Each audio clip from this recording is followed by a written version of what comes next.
বিশ্ব নবীর পথ চিরশান্তির পথ, অশান্ত বিশ্বে তুমি রহমত, এসো তাই মেধা মননে জেনে। আসসালামু আলাইকুম ওয়া রাহমাতুল্লাহ।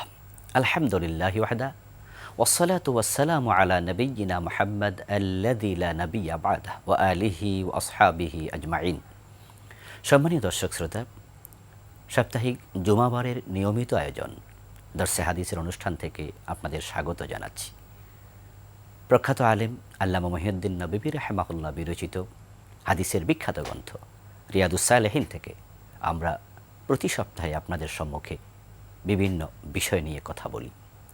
আজকে আমরা আপনাদের সম্মুখে কথা বলতে চাই রোগীর জন্য আমরা কোন ভাষায় দোয়া করব, একজন অসুস্থ মানুষের সাথে আমরা কেমন ব্যবহার করব সে প্রসঙ্গ নিয়ে। অসুস্থ কম বেশি আমরা সকলেই হই, আর মানুষ যখন অসুস্থ হয় তখন সহযোগিতার সবচেয়ে বেশি মুখাপেক্ষী হয়। যখন কেউ অসুস্থ হয় তখন সে অন্যের দোয়ারও মুখাপেক্ষী হয়।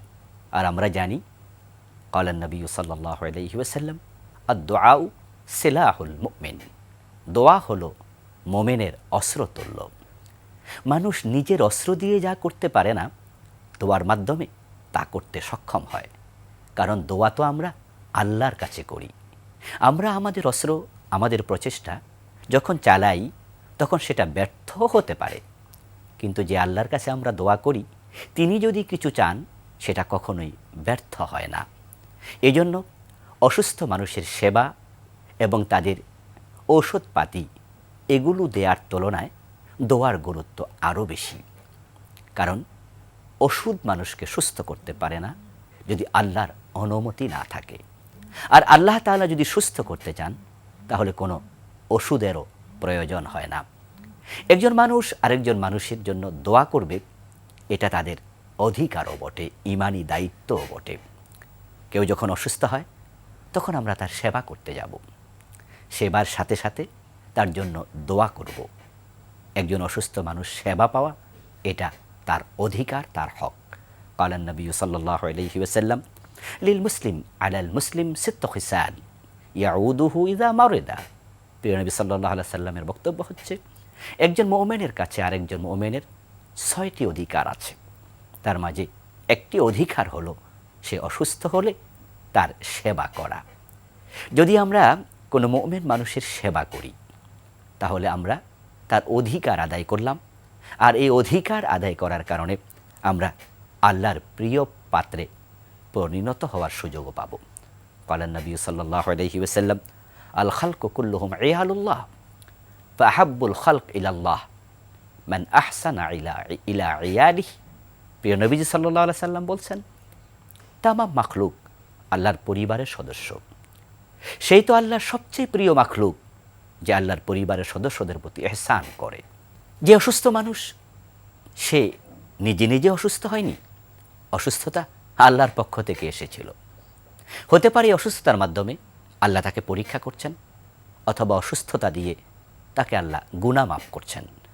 এখন আমরা যদি তার সেবায় এগিয়ে যাই, তার জন্য দোয়া করি, তাহলে তার যে গুনাহ মাপের আল্লাহ তাআলার নির্ধারিত নিয়ম, সে গুনাহ মাপের তালিকায় আমাদের নামটাও ঢুকতে পারে। যে ব্যক্তি অসুস্থ মানুষের সেবা করবে, অসুস্থ মানুষকে দেখতে যাবে, আল্লাহর ফেরেশতারা তার জন্য দোয়া করেন, এমন হাদিস রয়েছে।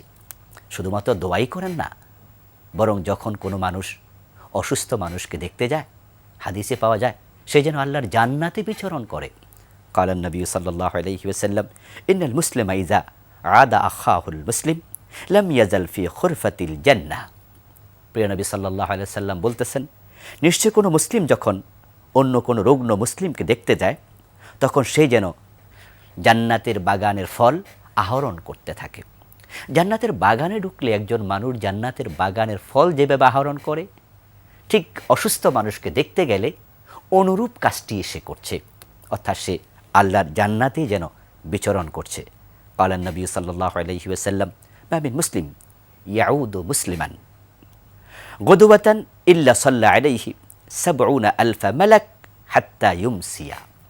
প্রিয় নবী সাল্লাল্লাহু আলাইহি ওয়াসাল্লাম বলছেন, কোনো মুসলিম যখন অন্য কোনো মুসলিম অসুস্থ মানুষকে দেখতে যায়, সকালবেলায় সন্ধ্যা হওয়া পর্যন্ত ৭০,০০০ ফেরেশতা তার জন্য আল্লাহ তাআলার কাছে দোয়া করতে থাকে।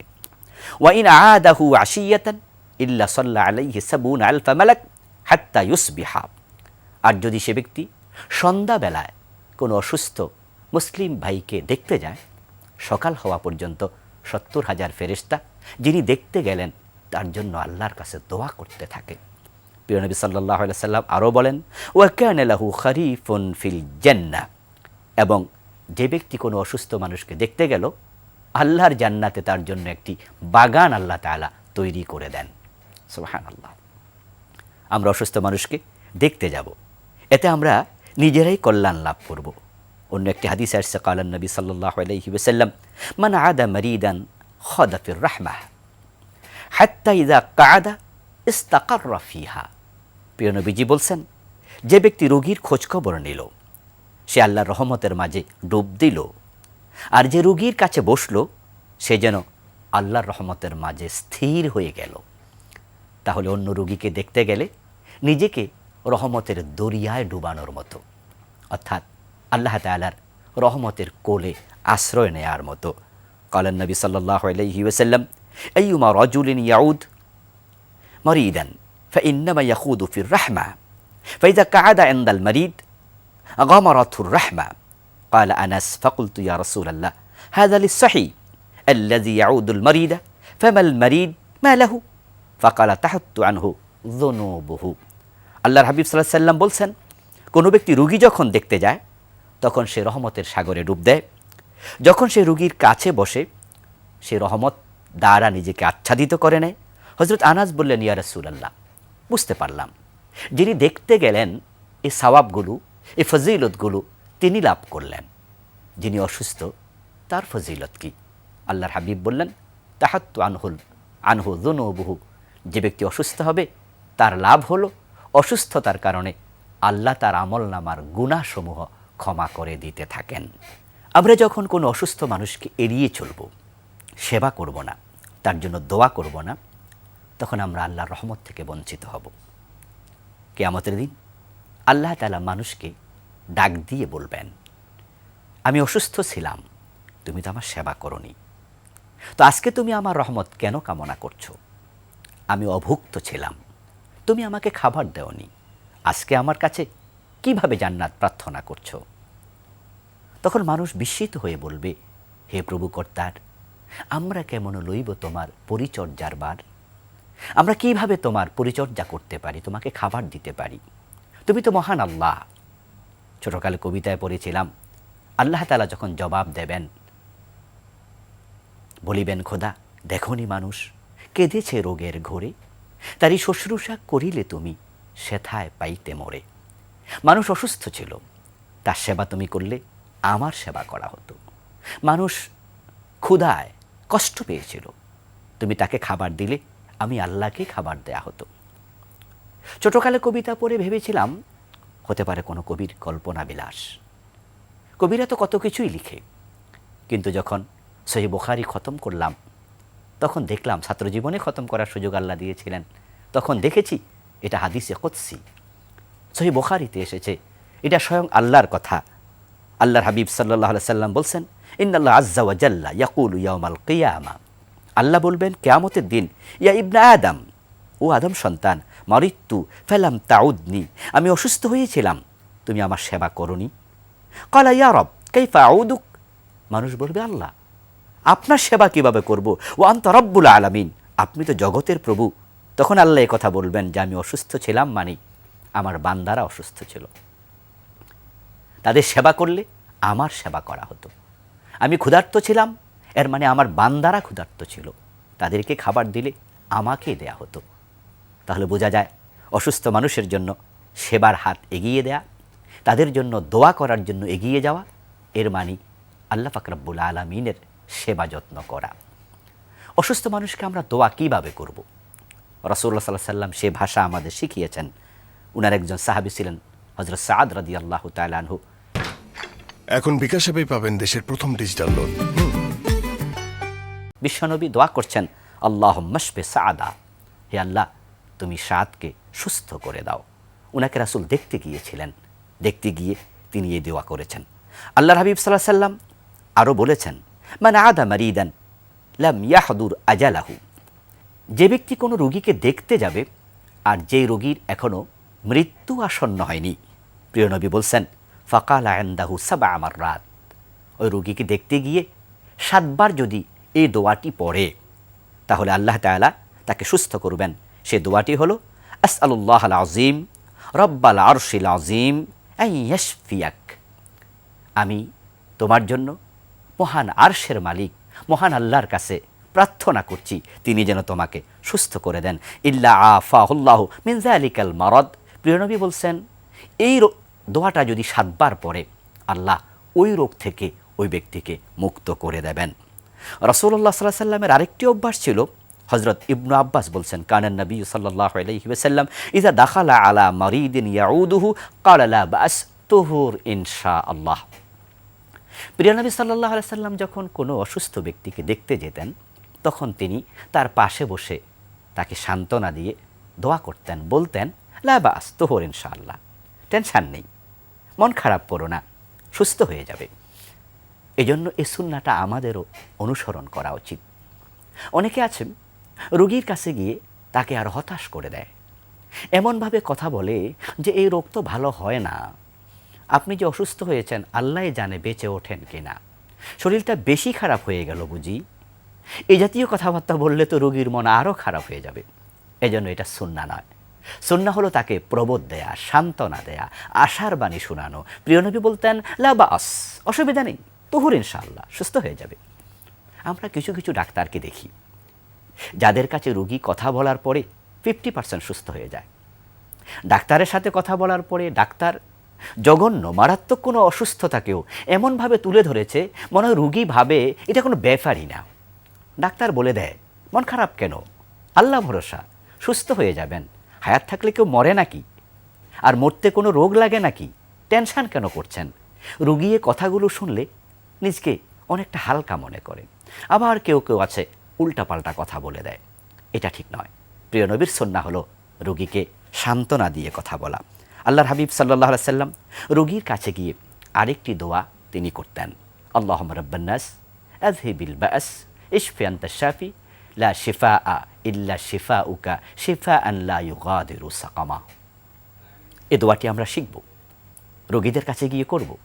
বাংলা অর্থ হলো, হে আল্লাহ আপনি সুস্থ করুন, আপনি তো অসুস্থতা দূরকারী, আপনি তাকে এমনভাবে সুস্থ করে দিন যেন কোনোই অসুস্থতা না থাকে, আর আমি তো জানি সুস্থ করার ক্ষমতা আপনি ছাড়া আর কারো নেই।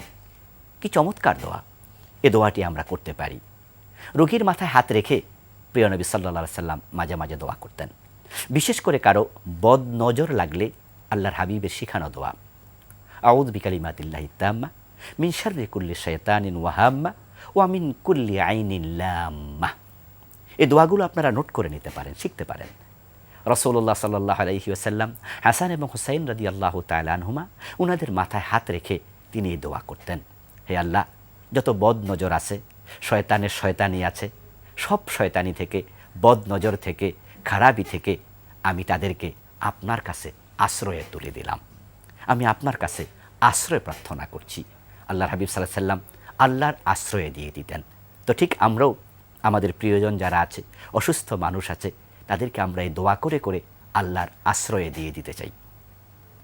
অসুস্থ মানুষের কাছে গিয়ে আপনি অজু করার পরে বিসমিল্লাহ পড়ে কুল আউযু বিরাব্বিল ফালাক, কুল আউযু বিরাব্বিন নাস এ সূরাগুলো পড়ে আপনি ফুঁ দিতে পারেন। রাসূলুল্লাহ সাল্লাল্লাহু আলাইহি ওয়াসাল্লাম অসুস্থ লোকের কাছে গিয়ে ফুঁ দিতেন।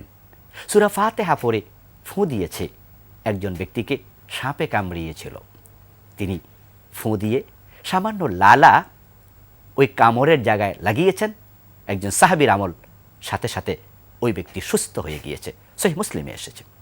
তাহলে বোঝা যায় পবিত্র কোরআনের মাঝে শেফা আছে, রোগ নিরাময়ের ক্ষমতা আছে। রাসূলুল্লাহ সাল্লাল্লাহু আলাইহি সাল্লামের কাছে গেলে তিনি ফুঁ দিতেন, এটাকে রুকিয়া বলা হয়। আমরা হাদিসের কিতাবগুলোতে দেখি রুকিয়ার জন্য আলাদা অধ্যায় আছে। এজন্য আমরা দোয়া পড়তে পারি, ফুঁ দিতে পারি, কিন্তু কোরআনের কোনো আয়াতকে তাবিজ বানিয়ে গলায় ঝুলানো, হাতে ঝুলানো, এটা বিশ্বনবী সাল্লাল্লাহু আলাইহি সাল্লামের সুন্নাহর খেলাফ। এটা মোটেও সুন্নাহ নয়। কেউ কেউ মনে করেন যে আমরা তো কোরআনের আয়াতে লিখেছি, কোরআনের আয়াত পড়ে যদি ফুঁ দেয়া যায় তাহলে কোরআনের আয়াত লিখে দিলে আপত্তি কোথায়? এ কথার জবাবে আমরা বলতে চাই যে নবী মুহাম্মদ সাল্লাল্লাহু আলাইহি ওয়াসাল্লামের উপরে কোরআন নাজিল হয়েছিল, তিনি কিন্তু কোরআন গলায় ঝুলিয়ে দেননি, অথবা কোরআনের কোনো আয়াত লিখে হাতে ঝুলিয়ে দেননি, কোমরে ঝুলিয়ে দেননি, বরং কোরআনের বিশেষ কিছু আয়াত পড়ে তিনি ফুঁ দিয়েছেন। এখন আমরা যুক্তি দিয়ে আল্লাহর হাবিবের সুন্নাহকে পরিত্যাগ করে আমরা তাবিজ ঝুলাতে কেন যাব? তাবিজ তো ঝুলানোর বিষয় না। তাবিজ শব্দের অর্থ হলো আশ্রয় প্রার্থনা করা, অর্থাৎ আমরা আল্লাহ তাআলার কাছে পবিত্র কোরআন মাজিদের এই সূরাগুলো পড়ে ফুঁ দিয়ে আশ্রয় চাইব। রাসূলুল্লাহ সাল্লাল্লাহু আলাইহি সাল্লামের শিখানো দোয়া পড়ে ফুঁ দিয়ে আমরা আশ্রয় চাইব। আমরা কোরআনের আয়াত ঝুলাতে কেন যাব? যখন কোনো অসুস্থ মানুষকে আমরা দেখব, তখন ওই অসুস্থতায় যেন আমরা পড়ে না যাই, সেজন্য আমরা রাসূলুল্লাহ সাল্লাল্লাহু আলাইহি সাল্লাম থেকে শিখা আরেকটি আমল করতে চাই। আল্লাহর হাবিব সাল্লাল্লাহু আলাইহি সাল্লাম বলছেন, মান রা মুবতালান, যদি কোনো মানুষ কোনো অসুস্থ মানুষকে দেখে, কোনো পরীক্ষায় পড়ে গেছে এমন ব্যক্তিকে দেখে, ফাকালা, সে তখন ওটা দেখে বলবে, আলহামদুলিল্লাহিল্লাযী আফানি মিম্মা ইবতালাহু ওয়া ফাদ্দালানি আলা কাসীরিন মিম্মান খালাকা তাফদীলা। এই দোয়াটি যদি পড়ে, প্রিয় নবী বলছেন, লাম ইউসিবহু যালিকাল বালাউ, ওই মুসিবত তাকে আর স্পর্শ করবে না। সুবহানাল্লাহ। আল্লাহর হাবিবের শেখানো এই দোয়াটি আমাদের মুখস্থ করা দরকার। আলহামদুলিল্লাহিল্লাযী আফানি মিম্মা ইবতালাহু ওয়া ফাদ্দালানি আলা কাসীরিন মিম্মান খালাকা তাফদীলা। সমস্ত প্রশংসা আল্লাহর, যে আল্লাহ আমাকে সুস্থ রেখেছেন ওই বিপদ থেকে, ওই অসুস্থতা থেকে যা আল্লাহ তাকে দিয়েছেন। ল্যাংড়া মানুষকে দেখে দোয়া পড়ুন, আল্লাহ তাকে ল্যাংড়া বানিয়েছে, তা থেকে আমাকে হেফাজত করেছে। যে ব্যক্তি দারুণভাবে ক্যান্সারে আক্রান্ত অথবা অন্য কোনো বড় মাপের ডিজিজে আক্রান্ত, আপনি আল্লাহকে বললেন, শুকরিয়া আল্লাহ তোমার, তাকে তুমি যে বিপদ দিয়েছো, ক্যান্সার দিয়েছো, আমাকে তুমি হেফাজত করেছো। এবং আল্লাহ তোমার শুকরিয়া, ফাদ্দালানি আলা কাসীরিন মিম্মান খালাক, তুমি তো কত মাখলুক বানিয়েছো, তুমি সবার উপরে আমাকে সম্মান দিয়েছো, ইজ্জত দিয়েছো। লা ইন শাকারতুম লা আযীদান্নাকুম। প্রিয় নবী সাল্লাল্লাহু আলাইহি সাল্লাম বানিয়ে কোনো কথা বলতেন না। এই যে দোয়া পড়লে আর এই অসুস্থতা ও ব্যক্তিকে স্পর্শ করবে না, এটা রাসূলুল্লাহ বানিয়ে বলেননি। লা ইন শাকারতুম লা আযীদান্নাকুম, ওই আয়াতেরই ব্যাখ্যা আমার কাছে মনে হচ্ছে, কারণ সে আল্লাহর প্রশংসা করেছে। আর আল্লাহ তাআলা বলেছেন, তোমরা যদি আমার কৃতজ্ঞ হও, আমার প্রতি প্রশংসা জ্ঞাপন করো, লা আযীদান্নাকুম, আমি অবশ্যই তোমাদেরকে নিয়ামত বাড়িয়ে দেব। এই জন্য এই দোয়াটি যে ব্যক্তি পড়বে, ও ব্যক্তি আল্লাহ তাআলা ওই অসুস্থতা থেকে তাকে হেফাজত করবেন। রাসূলুল্লাহ সাল্লাল্লাহু আলাইহি সাল্লাম যখন কোনো অসুস্থ মানুষকে দেখতে যেতেন, তখন তিনি তার খোঁজ খবর নিতেন। হযরত আনাস বিন মালিক রাদিয়াল্লাহু তাআলা আনহু বলছেন, ইন্নান নবী সাল্লাল্লাহু আলাইহি সাল্লাম দাখালা আলা শাববিন ওয়া হুয়া ফিল মাউত, প্রিয় নবী একজন যুবকের কাছে প্রবেশ করলেন, সে একবারে মৃত্যুর কাছাকাছি, চরম অসুস্থ। আল্লাহর হাবিব তার মাথার পাশে বসলেন, তার মাথায় হাত দিলেন, ফাকালা কাইফা তাজিদু, তার খবর নিলেন, সে কেমন আছে, জিজ্ঞাসা করলেন, তুমি কেমন আছো? তাহলে বোঝা যায় অসুস্থ মানুষকে দেখতে গেলে তার খোঁজ খবর নেয়া সুন্নাহ। এতে করে সে একটু নিজেকে হালকা বোধ করে। রাসূলুল্লাহ সাল্লাল্লাহু আলাইহি সাল্লাম যখন কারো অসুস্থতার পরে তাকে দেখতে যাওয়ার সময় পেতেন না, তখন তিনি লোক পাঠাতেন। আল্লাহর হাবিব কতটা দারুণ দায়িত্বশীল ছিলেন, অভিভাবক ছিলেন। ব্যস্ততার কারণে দেখতে যেতে পারেননি, কিন্তু তিনি তাকে ভুলে যাননি, লোক পাঠাতেন। সে ফিরে আসলে জিজ্ঞাসা করতেন সে কেমন আছে। হযরত সাদ বিন উবাদা রাদিয়াল্লাহু তাআলা আনহু অসুস্থ হলো। প্রিয় নবী সাল্লাল্লাহু আলাইহি ওয়াসাল্লাম হযরত সাদ বিন উবাদাকে দেখতে যেতে পারেননি। তাই কিছু আনসারী সাহাবী উনার কাছে কোনো একদিন এসেছিলেন। আল্লাহর হাবিব তখন জিজ্ঞাসা করছেন, ইয়া আখাল আনসার কাইফা আখি সাদ ইবনে উবাদা, ও আনসারী ভাইয়েরা, আমার ভাই সাদ বিন উবাদা কেমন আছে? আল্লাহর হাবিব সাল্লাল্লাহু আলাইহি সাল্লাম এইভাবে মানুষের খোঁজ খবর নিতেন। যখন কোনো রোগীর কোনো বিষয়ে প্রয়োজন হয়, তখন তাকে প্রয়োজন পূর্ণ করা, প্রত্যাশা পূরণ করা। রাসূলুল্লাহ সাল্লাল্লাহু আলাইহি সাল্লাম হযরত আনাস বিন মালিক থেকে একটি হাদিস আসছে, এক ব্যক্তিকে দেখতে গেলেন, তারপরে জিজ্ঞাসা করলেন, তুমি কি কিছু খেতে চাও? তখন ওই সাহাবী বললেন, আমি কাক খেতে চাই। কাক মানে পিঠা। আল্লাহর হাবিব সাল্লাল্লাহু সাল্লাম তখন তিনি ওই রোগীর জন্য পিঠা বানানোর জন্য নির্দেশ দিলেন এবং তিনি তা সংগ্রহ করে ওই ব্যক্তিকে খাইয়ে দিলেন। এতে বোঝা যায় অসুস্থ মানুষকে শুধু দোয়া করা নয়, শুধু তার ঔষধপত্র খাওয়ানো নয়, তার প্রয়োজনীয় অন্য কোনো খাবারের যদি চাহিদা থাকে সেটাও পূর্ণ করা সুস্থদের দায়িত্ব। রোগীর কাছে পরিস্থিতি বুঝে নিজের জন্য দোয়া চাওয়া এটাও একটি সুন্নাহ, কারণ অসুস্থ হওয়ার কারণে তার দোয়া বেশি কবুল হয়। এর জন্য আল্লাহর হাবিব বলছেন, ইযা দাখালতা আলা মারিদ ফামুরহু আন ইয়াদউ লাক ফাইন্না দুআআহু কাদুআইল মালাইকা। সুবহানাল্লাহ। আল্লাহর হাবিব বলছেন, যখন তুমি অসুস্থ কাউকে দেখতে যাবে তুমি তাকে অনুরোধ করবে, বলবে, ইয়ে ভাই আপনি একটু আমার জন্য দোয়া করুন। আল্লাহর হাবিব বলছেন, অসুস্থ মানুষের দোয়া ফেরেশতাদের দোয়ার মতো। এতে বোঝা যায় ফেরেশতাদের দোয়া যেমন মূল্যবান, কবুল হওয়ার সম্ভাবনা বেশি, অসুস্থ মানুষের দোয়াও খুব মূল্যবান, কবুল হওয়ার সম্ভাবনা বেশি। এই জন্য অসুস্থ মানুষদের জন্য আমরা দোয়া করব, সুযোগ থাকলে আমরাও দোয়া চাইব। রাসূলের শিখানো ভাষায় এই দোয়াগুলোকে গুরুত্ব দিয়ে নিজের ভাষায়ও অসুস্থদের জন্য বেশি বেশি দোয়া করব। সম্মানিত দিনী ভাই ও বোনেরা, রিয়াদুস সালেহিন থেকে আমরা আপনাদের সম্মুখে যে আলোচনা উপস্থাপন করলাম তা আল্লাহ তাআলা আমাকে এবং যারা আপনারা শুনলেন সকলকে আমল করার তৌফিক দান করুন এবং আল্লামা মহিউদ্দিন নববী রাহিমাহুল্লাহ রচিত এই চমৎকার বইটি আপনারা সংগ্রহ করবেন, পড়ার টেবিলে রাখবেন, সুযোগ পেলে একটু চোখ বুলাবেন। আল্লাহ সেই তৌফিক দান করুন, আমিন। আসসালামু আলাইকুম ওয়া রাহমাতুল্লাহি ওয়া বারাকাতুহু। চিরশান্তির পথ অশান্ত বিশ্বে তুমি রহমত, এসো তাই মেধা মননে জেনে নে। এখন বিকাশ অ্যাপে পাবেন দেশের প্রথম ডিজিটাল লোন।